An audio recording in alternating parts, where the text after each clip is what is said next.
Hey there folks, in today's video I'm going to be showing you how to do an oil change on a Chevy Equinox with a 2.4 liter 4-cylinder Ecotec engine. This service will be the same for all 2010 through 2017 models. So we have the vehicle safely jacked up and resting on axle stands. So we're going to get under the vehicle now and show you what's next. Alright folks, so we're under the vehicle now. This is our oil pan right here.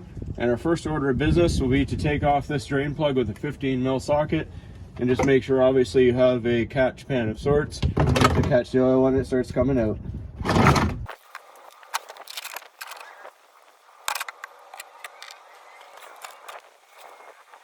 Alright, so while that's all draining out, we're going to take you to the top of the vehicle to finish the rest of the service.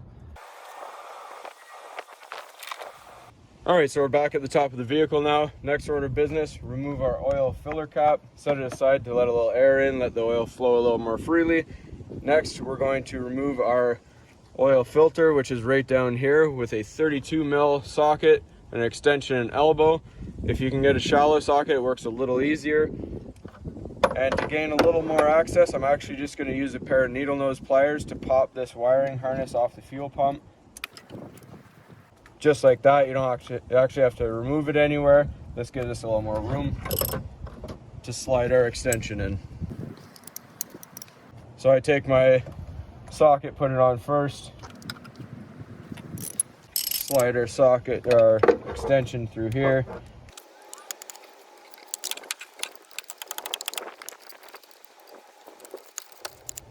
Alright, so once you have it loose enough that you can do the rest by hand, take our socket off and unscrew it the rest of the way.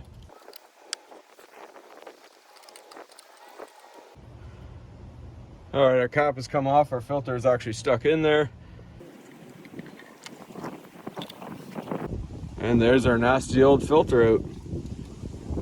Alright, so on to the next step. If your filter is still on the cap, obviously, you're going to remove it, set it aside, and we're going to use a flat edge screwdriver to remove this O-ring here.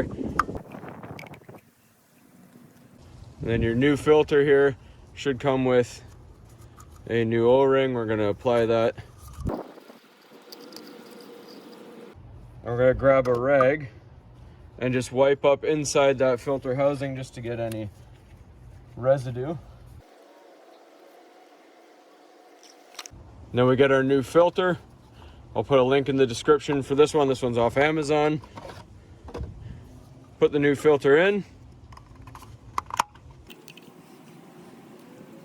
Then I take a little new oil on my finger, put it around the seal, just to make sure things go in nice and easy.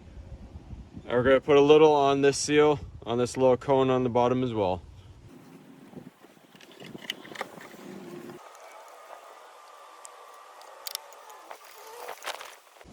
Just nice and hand tight, don't need to over snug it because you don't want to break it.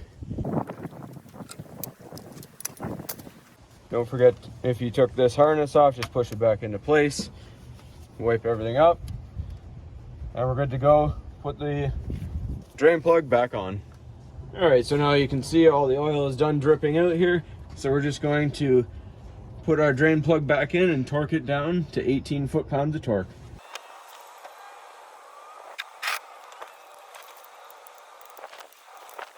Alright, and back to the top of the vehicle one more time to fill out fresh oil. Alright, so now we put our funnel in our oil fill neck here.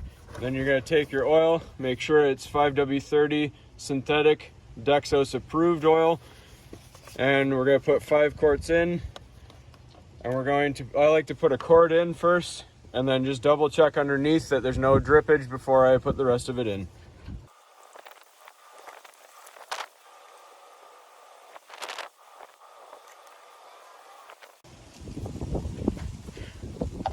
Alright, so now filler cap goes back on, and we're going to go inside the vehicle and show you how to reset the oil life monitor. Alright, so now we're just going to start the engine, make sure everything's running okay, and then we're going to reset the monitor.